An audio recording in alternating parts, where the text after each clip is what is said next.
Hoje o tema ao qual eu gostaria de me dirigir aqui é um tema que não poderia ser mais atual, apesar de ser um tema de abrangência federal, obviamente nos afeta aqui no Rio Grande do Sul. Eu queria trazer em primeiro lugar um dado absolutamente alarmante, que é o fato de que 17 horas,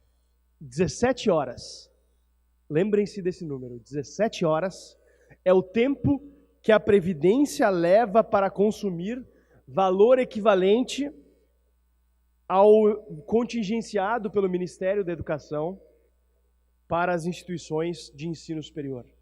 17 horas. É aproximadamente 0,2% do gasto previdenciário anual do Brasil. É como se no dia 1º de janeiro desse ano, antes do sol se pôr, a Previdência já tivesse consumido todo o valor que o Ministério da Educação propôs que fosse contingenciado do orçamento da educação. Não me entendam mal, eu não vim aqui, antes que pensem nisso, eu não vim aqui defender as presepadas e trapalhadas do Ministério da Educação, que na minha opinião são indefensáveis.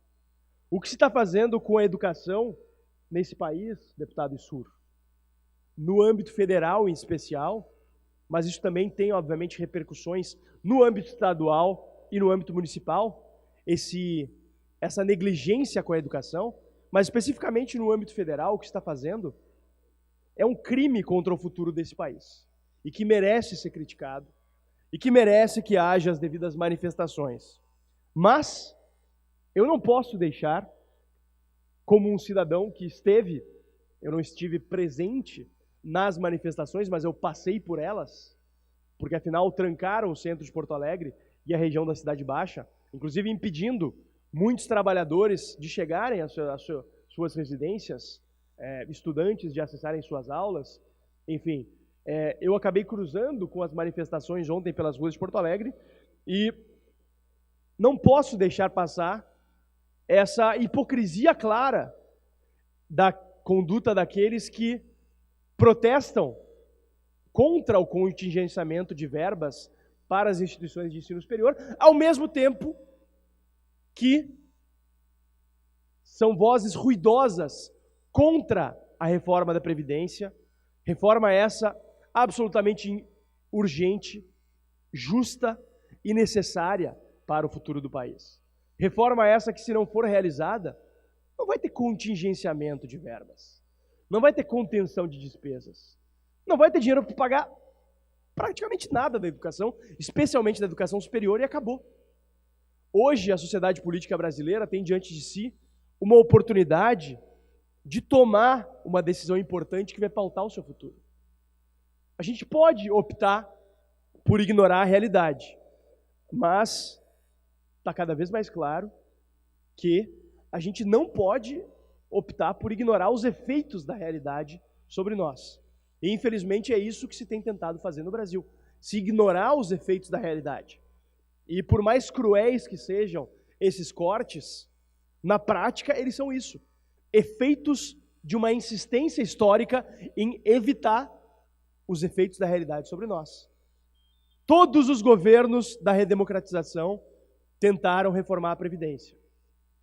Nenhum deles conseguiu uma reforma robusta e necessária, como é necessário, e como começou, faça-se justiça, durante o governo Temer, o projeto mais ousado de reforma da Previdência, que agora vem sendo trazido muito mais pelo ministro Paulo Guedes do que pelo presidente Bolsonaro, que historicamente nunca acreditou no projeto de renovação e sempre foi um defensor das corporações. Mas o ponto é que hoje o Brasil se encontra diante de uma encruzilhada. Ou se faz a reforma, ou a gente vai ter que abdicar de se colocar em pauta políticas públicas importantes para o desenvolvimento do nosso país, deputado Jefferson Fernandes, importantes para a reinserção de presos na vida em sociedade, importantes para a educação das nossas crianças.